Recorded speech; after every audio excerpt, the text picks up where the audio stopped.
Hello guys, welcome to the Movie Matrix. Here is the review of OG after 1 week release. So actually time కుదరక Dasara festival అయిపోయాక OG movie tickets book చేసుకున్నాం. Even 1 week complete అయినా సరే ticket price అస్సలు తగ్గలేదు. But Pawan Kalyan గారి movie కాబట్టి prices ఎక్కువ ఉన్నా మూవీ చూడకుండా ఉండలేం. సో ఇన్ఫ్యాక్ట్ కాంతారా కూడా రిలీజ్ అయింది. సో క్రౌడ్ రారనుకున్నాను. కానీ డీసెంట్ క్రౌడే వచ్చారు. మేబీ ప్రైజెస్ తగ్గితే క్రౌడ్ ఇంక్రీజ్ అయ్యే ఛాన్స్ ఉంది. సో పాయింట్‌కొచ్చేస్తే మూవీ అయితే నాకు నచ్చింది. But it's a purely fans stuff movie. Comedies కూడా నచ్చుతుంది. కానీ ఫ్యాన్స్‌కి full miss.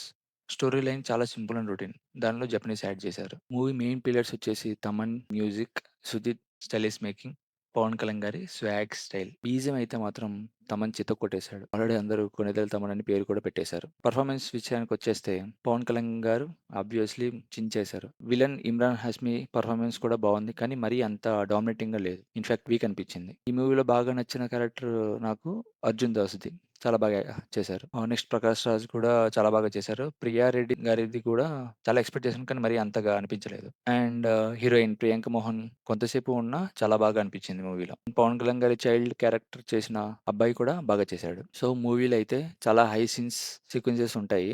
Mainly intro scene, interval and police station sequences, climax sequence and 'OG 2' కూడా ఉంటుందని అనౌన్స్ చేశారు. Let's wait for that. And ఫైనల్‌గా ఫ్యాన్స్‌కి అయితే పండగ. చాలా రోజుల తర్వాత కళ్యాణ్ గారి నుంచి ఈ రేంజ్ పెర్ఫార్మన్స్ రావడం అండ్ ఆల్రెడీ 300 క్రోర్స్ క్రాస్ చేసింది. ఈ మూవీ లాంగ్ రన్‌లో ఎంత కలెక్ట్ చేస్తుందో చూద్దాం. సో ఇప్పటికి ఎవరైనా మూవీ చూడకపోతే వెళ్లి చూసేయండి. You will enjoy it. Thank you for watching. Please like, share and subscribe to the channel for movies related videos.